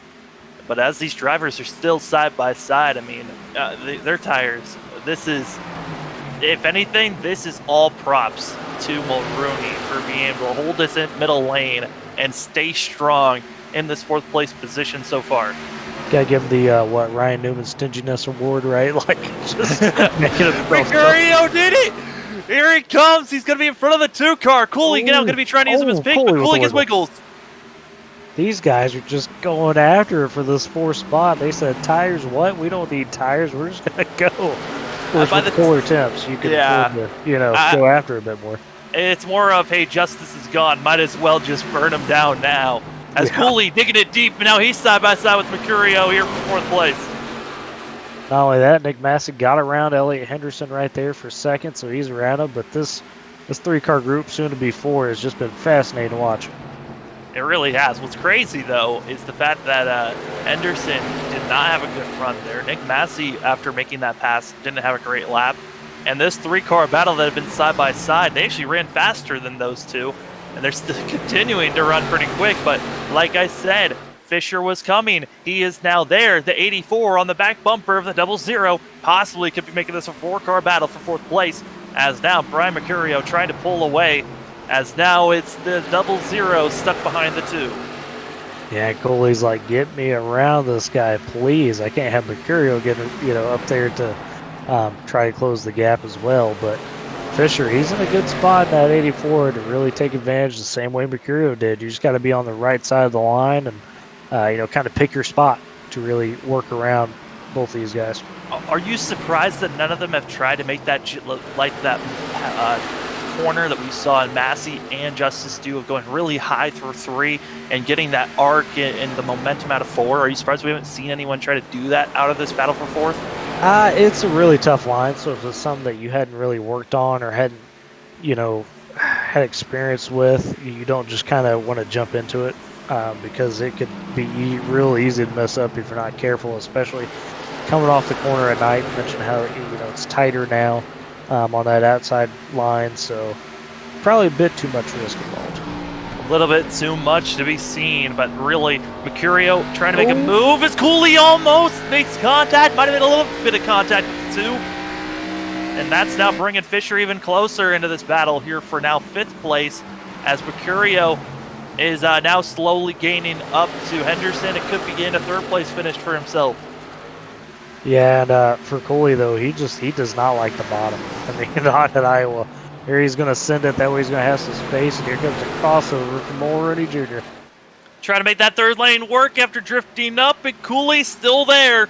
If he could somehow carry this momentum that he has on the outside, might be able to make the pass. As now Fisher going to be thinking about making that middle line work as the 2 is still stuck on the inside lane. Cooley confirms that pass. Now he's the driver in 5th place, trying to run down Brandon Mercurio. Yeah, I don't think Cooley wanted to throw the slide job in there in 3 and 4, but he knew he had to if he's going to actually complete the pass. So kudos to him for making it stick. And, I would have said this about 20 laps ago. I think Cooley had some fresh laps, fresh tires where he could catch up to our front 3 after this hard-fought battle that we've seen Mercurio and Cooley have with Mulrooney. I don't know if it's there for the 00 to really pull up, but Fisher now, he's in an interesting spot where he could try to make a pass here on Mulrooney. Fisher, no! Hard contact as well as the 94. That could be bringing out our first caution here, and it does. Our first caution of the night on lap 66. As it's Jacob Fisher and Garrison Hogan making contact. Oh, that is a tough break there for Fisher. Came up out of 3 and 4 a bit, and yeah, that's just, and he's gone after that one. So that must have been some heavy damage going on in that car. But got loose, overcorrected into the wall, then into the 98. Yep. Deciding it's better just to end the night. It's already a small field. Going to be finishing 8th place. For that 84 machine, and we'll see if Hogan decides to go and run up, come into the pits here, as these drivers do not have a set of tires to work with. They can come in and get damage repair. I'm expecting that's what we're going to be seeing the 98 do. But man, our first caution of the night, Tyler, and it's going to close everyone up. Oh, it's a game changer. Brian Mercurio right now is fist pumping in the air because that's going to give him a legitimate shot, whether he has a tire or not, to really get up there and try to challenge Derek Justice. Now, Will Cooley will be starting in this 3rd row, and we'll see how he feels because that 2 machine is going to be on his outside. We'll see how that works for those drivers as the 98 machine does pull into the pits. And laps are ticking away. With everyone being grouped up again, it's going to be interesting to see how these drivers will be making these moves. It's, like we said, damage only, maybe some fuel if you decide to put it in there. But we'll see if the 98 car stays in the race or ends it. But up front, Derek Justice, Nick Massey, Brandon Mercurio, Henderson, Will Cooley, your top 5. And then you've also got Aaron Mulrooney out there. We'll see if the 98 of Garrison Hogan decides to come back out onto the track or if there's too much damage to repair. Jacob Fisher just parked it after being involved in that first caution of the day, which is wild to think. It took us 2 races before we had our first caution. Yeah, once again, it speaks to the talent that's in this group. I mean, and this is not all the talent. Obviously, there's a lot more talented drivers that are participating in this league. The Boluses, the Novaks, the Finlaces of the world, and everybody else. But man, I think you could have 3 cars on track in this league, and it would still put on a show some way, somehow. So, credit to them. And for Fisher there, man, that's heartbreaking. He was feeling it. He was starting to come on strong. I think he learned some good lessons from that first race, just riding around finishing 4th. And that's one of those, Sam, that as a driver, you start to feel it go around on you, and you go, no, and then all of a sudden it's gone, and there's just nothing you can do about it. Yeah, and it's so easy to overcorrect these machines, and it's so, you try to save it, and sometimes you can, and sometimes you don't have any control of where your car goes, and it looks like that time around, Jacob Fisher almost had it saved, and then just a little bit too much overcorrection, ending his night. And looks like the 98 machine of Garrison Hogan able to get his machine ready and out there just in case we have another caution out here. So yeah, this is where it could get crazy, right? And with everybody getting bunched back up, the gloves may come off a bit with we'll have just under 15 to go by the time we get this restart. So anything's possible. Yep, the lights are still on with the pace car, so we're going to be going another lap around. But, I mean, less than 15 laps to go. We know that Derek Justice is quick. Brandon Mercurio has used up a lot of his tires, battling it back and forth with Mulrooney, as well as Will Cooley. Do they still have enough tires to try to get by the 16 machine? Also, we've seen Nick Massey have a pretty decent car based on our first race, having great tires there at the end, but this time around he was running up front, still battling with other drivers. Does the 20 machine have any tires left to battle this 16 machine, or does Justice just pull away? It's tough, and really I'm going to be interested to see what lane Justice chooses on this restart, because if he picks that outside, obviously that helps him get away from Mercurio there at the start, kind of pins Mercurio maybe behind Massey a bit. Ooh. But also if he picks that outside, we might be picking the inside. I'm about to say, I think the big factor in that is that both Mercurio and Cooley being on the inside, this is an interesting choice by Justice. If you were taking that outside, maybe you box those guys in again a bit. See how this plays out. I know it's been a small field, but the action has been filling up all the racing so far. These guys have been putting on a show, and that's worthy of a broadcast, that's for sure. These drivers getting ready to go here. It's going to be Derek Justice, Nick Massey, Henderson, Mercurio, Mulrooney, Cooley, and Hogan, as those are your 7 drivers still on track. Does Derek Justice go 2 for 2 tonight in the doubleheader at Iowa Speedway here in the ASCORS Grand National Series? Derek Justice takes us to the green, and here comes here comes a Mercurio diving it down deep as Nick Massey did not get going. Yeah, I think Mercurio took a little bit of an evasive move there. Oh, we got 3 wide back there with Cooley, Mulrooney, and the 37 to Henderson. And Cooley wants to get by the 2 as quick as possible because he just was dealing with this all race long, and I think he might be there as they're right there on top of one another. I got to watch out for that 37. Tight space to work with there. They're still going to send it 3 wide into turn 1 again. I just want to let you guys know Christmas isn't for a couple of months, but we are looking like a Christmas tree on how everyone's looking out there. As we're now, it's now 2 wide by 2. We'll see Cooley backing out of it. But still, Mulrooney as well as Henderson right on top of one another, and Cooley right back to the same situation he was in before for a battle for 4th place. Yeah, and how about Henderson? Finished that race 7th the first time around, and he's really fought well. Oh, he's getting pushed up. Mulrooney tried to make it stick. This is crazy.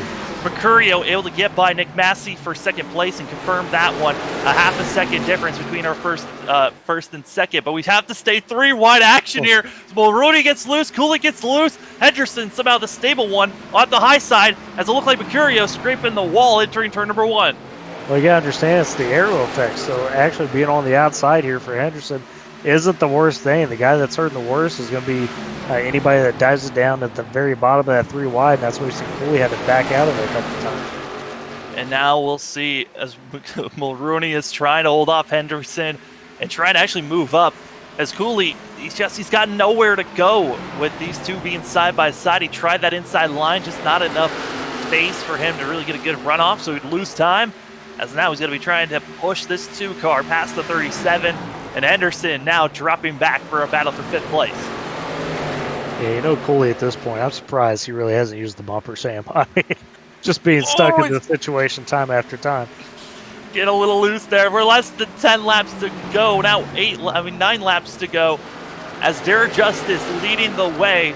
We stay on board for this battle here for 4th place because it's close racing action, but if you look at the telemetry, Brandon Mercurio is slowly catching up to Derek Justice, but I don't know if there's enough time for the 41 to get up there to 16. Oh, there might be. It just depends. It's the same situation that Cooley was in the last race here with Justice can you, chip away at him here lap by lap? You can't afford to let him gain any time back on you. Henderson tried his best to hold off the 2 in the 0-0, just was not able to. Now, for sure, back in 6th place. We'll see if he can hold that position from the 98 of Hogan. But as I say that, Cooley's trying the outside of the 2 and making him get a little loose there. Yeah, taking that air off the spoiler of Mulrooney Jr., and that's where you can see that wiggle come into play. And can Cooley stick it on the outside long enough?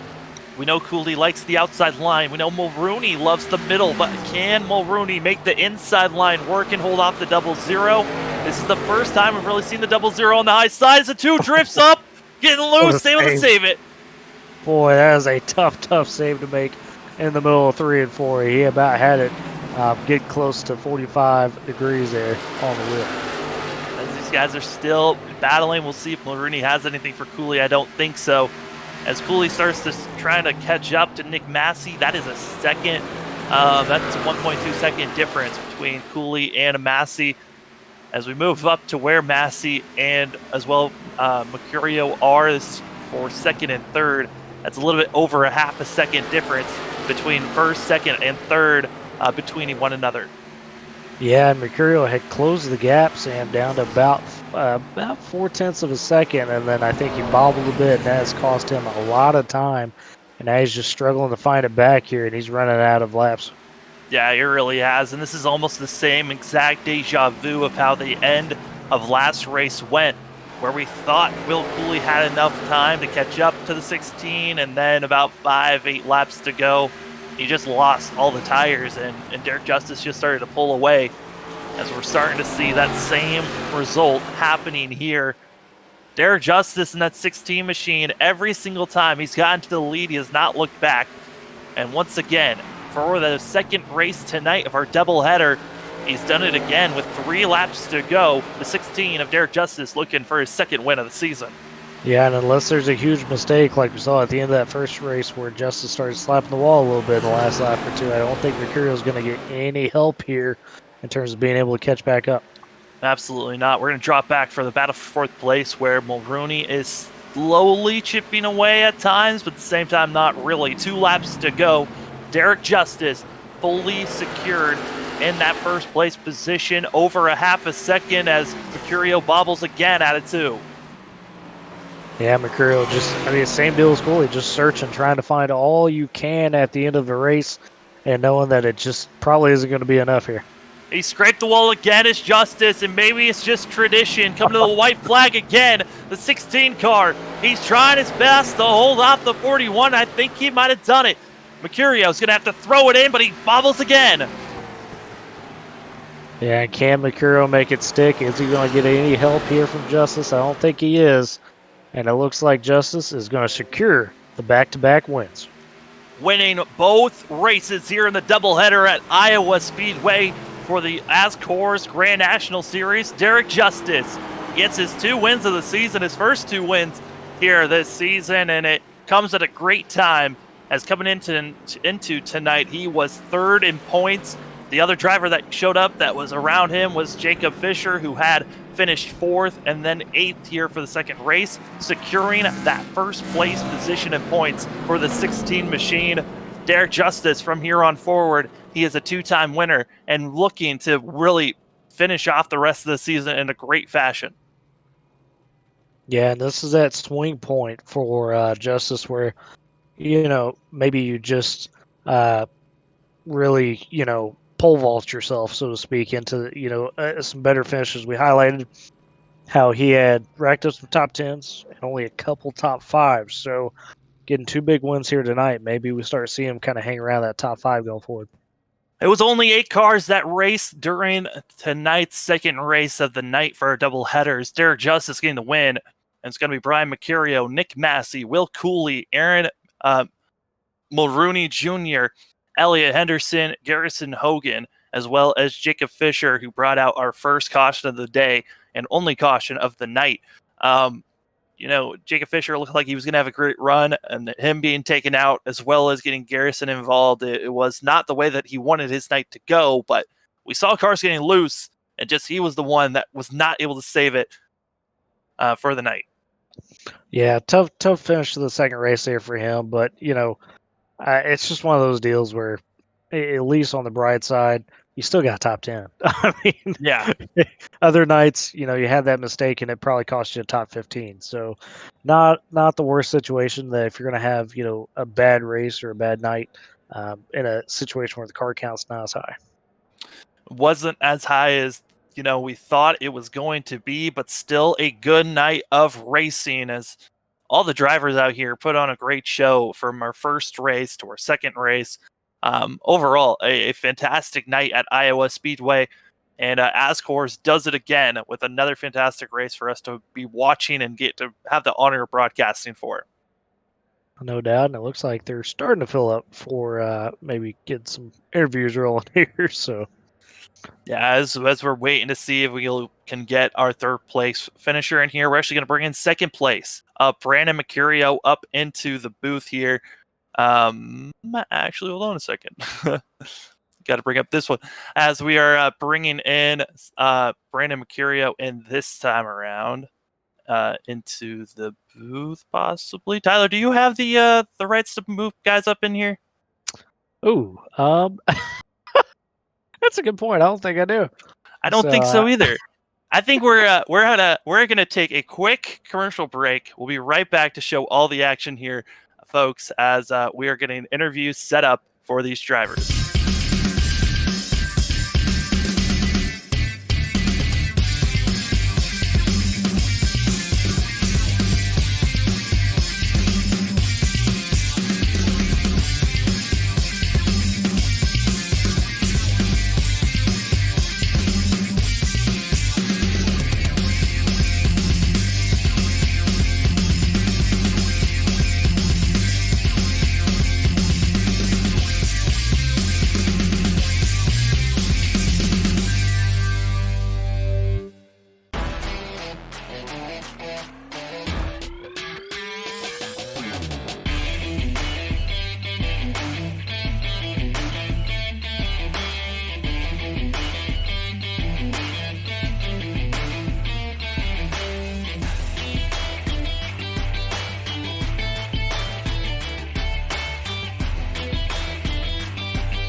All right, folks, we got our issues figured out, and now it's time to be moving in some of our drivers.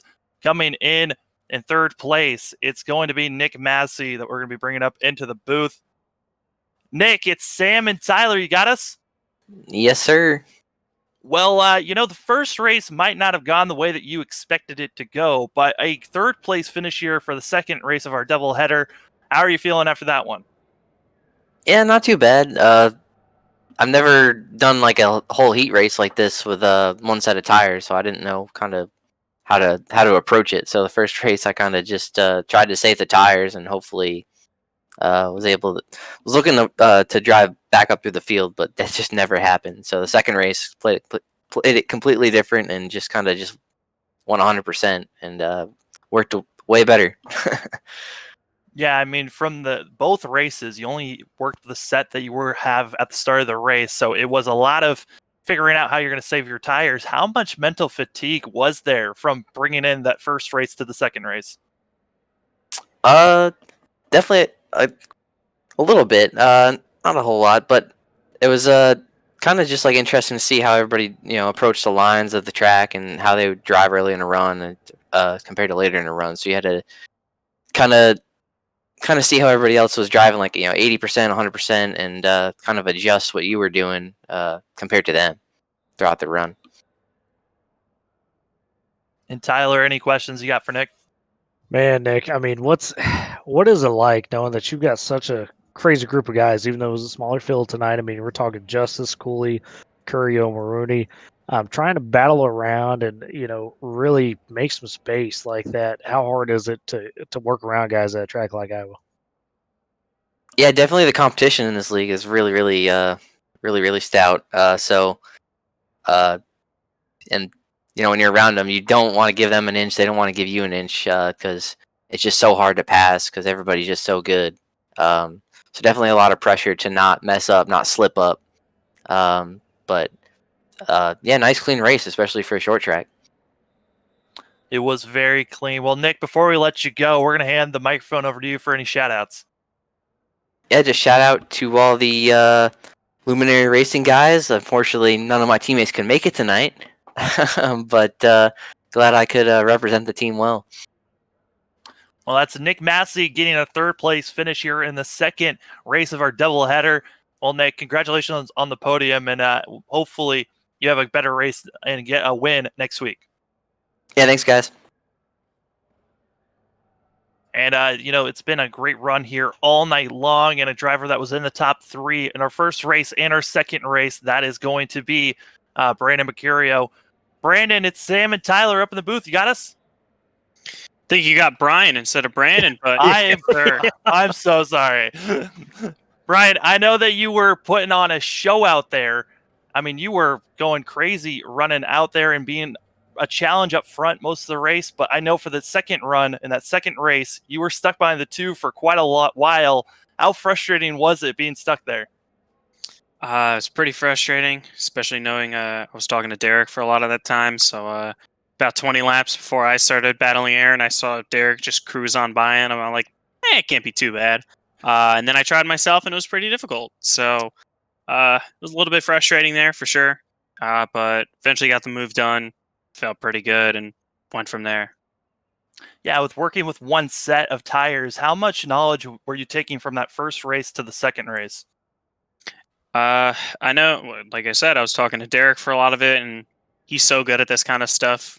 He especially runs the ARCA series a lot. You only got one set of tires there. So he's good at these kind of races that, the first one went caution free for 85 laps. So he's kind of got the experience of that. Learned a lot of stuff, learned about just kind of taking it easy, knowing where the limit is. Just kind of getting a pace, setting the pace for yourself. I was the leader a little bit in the first run too. So, when you get in a position like that, you got to know how to pace yourself without going too much, too hard, too fast, and wearing your tires out too much, and going too slow and having the guys behind you catch you. So I think I figured it out pretty well. At the end, I had pretty similar tires to Derek, so I knew I was doing something right. And Tyler, Yeah. any questions? Yeah, Brian, one thing that we noted, at least in the time we've broadcasted here for ASCORS, it seems you and Aaron Mulrooney Jr. kind of find each other the last few weeks throughout these races. They have some phenomenal battles, but overall, speak to everybody out there watching just at this top level with all these guys around you. How hard is it to not only maintain pace to battle like you do, but also figure out, like you talked about, how to save those tires, how to pace yourself? I mean, how's that difficulty compared to, just an average kind of public lobby sim? Yeah, it's one of the things I knew coming into joining ASCORS. I joined a few races into the season here. But I saw a lot of really, really high level guys run this series a lot, and I was excited to not only be able to learn more about the B car, which hoping to be able to make a pro here soon. So getting experience in the B car is something I've been trying to do as much as I can. But running with guys in such a competitive race, it's always fun to know that everybody's on the same skill level as you, really, and it's a lot more about there's so many more things you have to consider than just your average fixed race. Yeah. These guys are going to be doing the same things you do.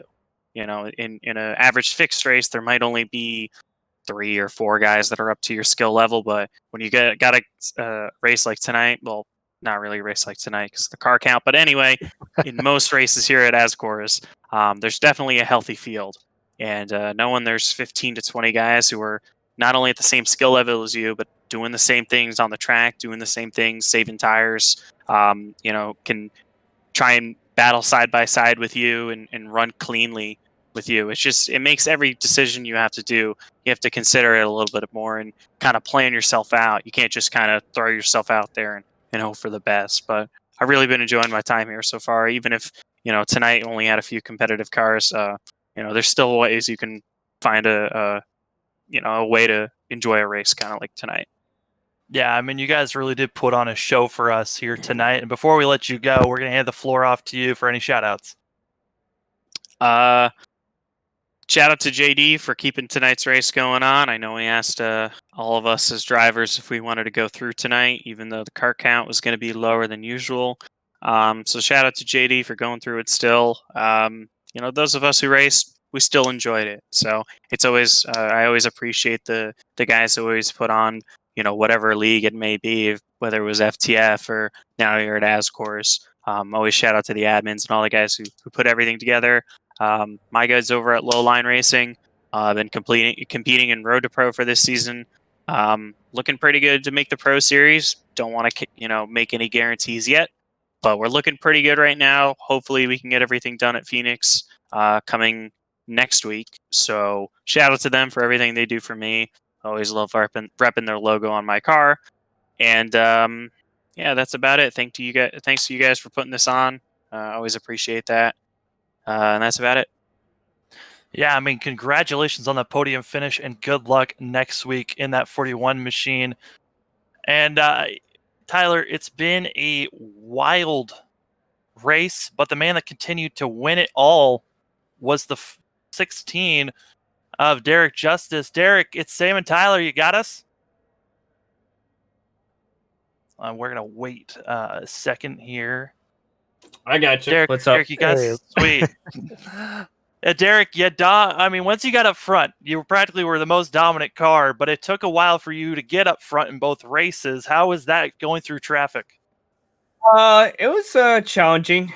You just had to pick and choose when to make the moves, and set up the guy a lap ahead of time, because you just can't pass guys.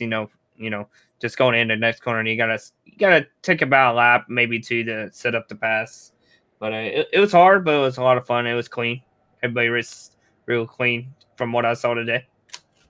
Yeah, I mean, I know it was a shorter field, but Iowa just seems to be a track or just short tracks in general, where we see you thrive in. What is it about these racetracks, and also the fact that it's a one tire, you only had to work with the set that you had tonight? I don't know what it is about the track, but I was when I raced in NR 2003, I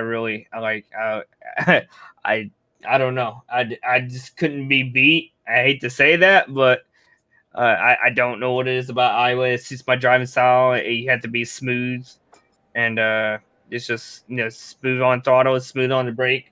It's very precise throttle and brake control. Well, along with steering, it's just a whole thing on how to get around the track smoothly without burning your tires.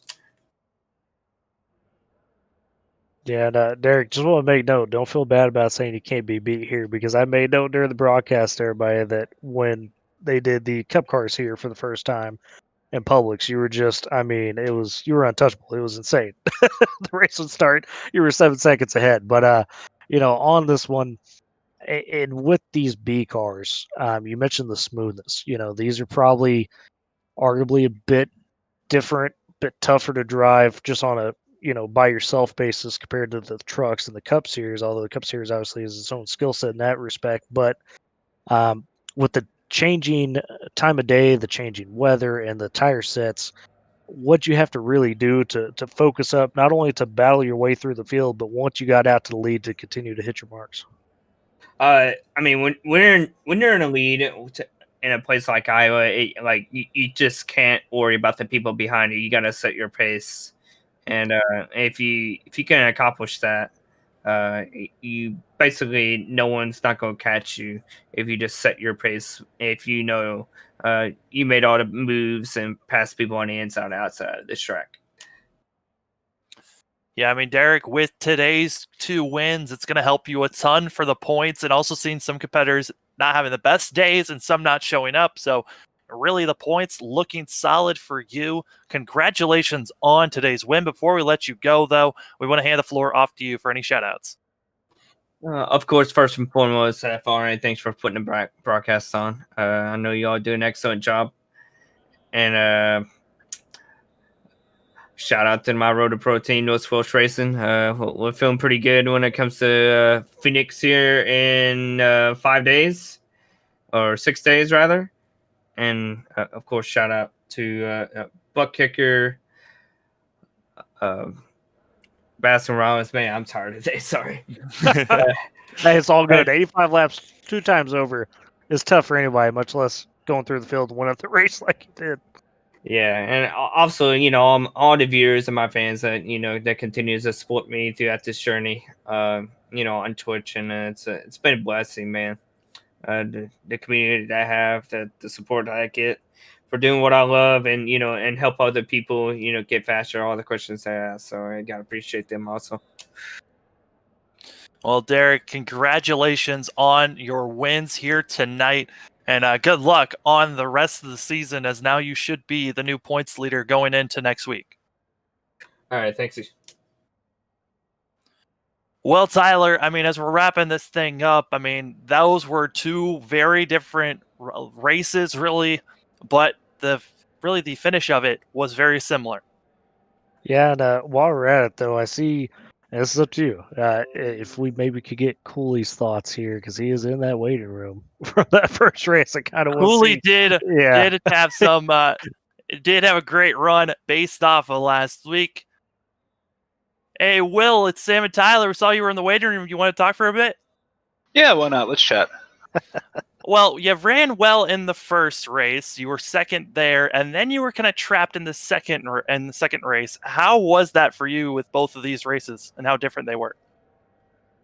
Surprisingly, I felt like I killed my stuff more in the second race than the first race. In the first race, by like halfway, I felt like my right front was kind of suffering, and my line was kind of sporadic. But it was just working for me with the sun out, and then sun goes away, track cools off, and it just kind of narrows up your options. And I thought I'd saved pretty good for about 30 laps, and I saw Derek go and Brian start to go, and then I tried to go and push a little bit, and I just didn't have anything left really, or ready to move forward with. So I need to do a little bit better job saving my stuff. But I think if I could have maybe gotten cleared and gotten up to third, and we got another restart, maybe we could do something. But I just didn't seem to have the same pace I had in the first race with the sun. Just a little bit better there. Yeah, I mean, also in this second race, when you were stuck behind Aaron, it really looked like it was more of being patient and trying to see if you could work that momentum up. Do you think maybe if you were a lot more aggressive throwing your car into those corners, maybe you could have made that pass a little sooner?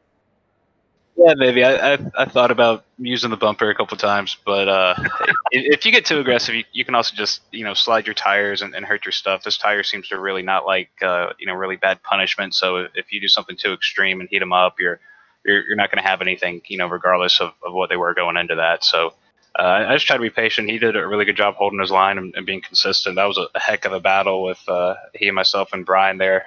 I believe just really good hard racing and. I think once I got clear to him, that's when I knew for sure I didn't have anything left. But that was a blast running side by side like that for. It seemed like 200 laps. I guess it wasn't 200 laps because we only did like 170, but it seemed like a long time. It was fun though. Yeah, and Will, that speaking of battling in that second race, there was a stretch there where you, Mulrooney, and Henderson were all 3 wide for seemingly it's like 3 to 5 laps. What was your? I mean, you kept trying it down off that bottom, but it just wouldn't stick. Were you kind of surprised you guys were able to stick it that long 3 wide? Yeah, it was. You really don't see it too much 2-3 wide racing with just kind of how the surface of the tire are these days. But every corner, I was just expecting to kind of see one of them drop and into my rearview mirror. My sound kept glitching throughout the race, so. After lap 10 in the first race, I didn't have a spotter. After about lap 1 or 2 in that second race, I didn't have a spotter, and I was just waiting to see clear pop up, and just never did. But that was a lot of fun, and props to those guys. They all did a really good job keeping it clean, and I mean, for the most part, we went 170 there with one incident. So everybody did a really good job tonight, and that was a lot of fun. Yeah, Will, I mean, you guys really put on a show. Yes, it was a small field, but it was a blast to watch from our point of view. And before we let you go, if you have anyone to shout out, now's the time. Big thanks to JDR Graphics. Always have the cars looking good. And thank you to my guys at Lockdown Racing. And shout out to the boys who are tearing it up at Bristol. I'm sure Bristol will never be the same from them this week. Well, that's Will Cooley in the 00 machine, finishing 2nd and 4th tonight. And good luck next week for yourself, sir. Thanks. Appreciate it, guys. Well, Tyler, we'll go back to our wind down. What were some of the biggest things you could take away from tonight? Oh man, it's it's going to be a fight for these next few weeks. I mean, these guys are really rounded into mid shape form. As far as just everybody getting into the groove, I thought Derek Justice tonight performed how I thought he was going to perform. I knew, based on the field we had, he'd probably be the guy to beat. Sure enough, it turned out to be that way. I like the doubleheader format here with your qualifying, then your invert, then your invert again. It really allowed us to see some fantastic battles. We just highlighted one with Cooley and Mulrooney and Henderson there, but man, just these guys always put on a great show, and interested to see if we get the chance, or whoever down the road, how that all turns out. Definitely a great collection of talent. Yeah, I mean, for us on FRN, it was been a blast for us to be broadcasting these last technically 4 races, and it's been awesome to see the drivers and watch this talent. And if we ever get a broadcast team to take over for ASCORS, they're going to have a blast to watch this series as well. But Tyler, I mean, overall, I think Derek Justice, like you said, did what we expected, getting the wins, winning both the first and the second race of the night. But I want to say thank you for coming in the booth with me here tonight, Tyler. Always a pleasure, Mr. Sam. You make my job easy. I just talk, guys. He's the one that takes care of the big production stuff and does a fantastic job. So, well, here on FRN, it is our last for the foreseeable future race broadcasting for ASCORS Grand National Series. But for tomorrow, more FRN action to be seen, as we've got some NR 2003 races going on, as well as the Fuel IndyCar Series. They get back into racing, going to Silverstone. So a lot of different races to be seen from the FRN side. Please subscribe if you haven't already to see more racing action from us. But for tonight, Iowa Speedway comes to an end for the ASCOR guys. Derek Justice getting 2 wins to finish out here this evening. And for myself, Sam Dyer, and Tyler Riggs, you just got to watch another production of the Flatout Racing Network. Have a great rest of your night.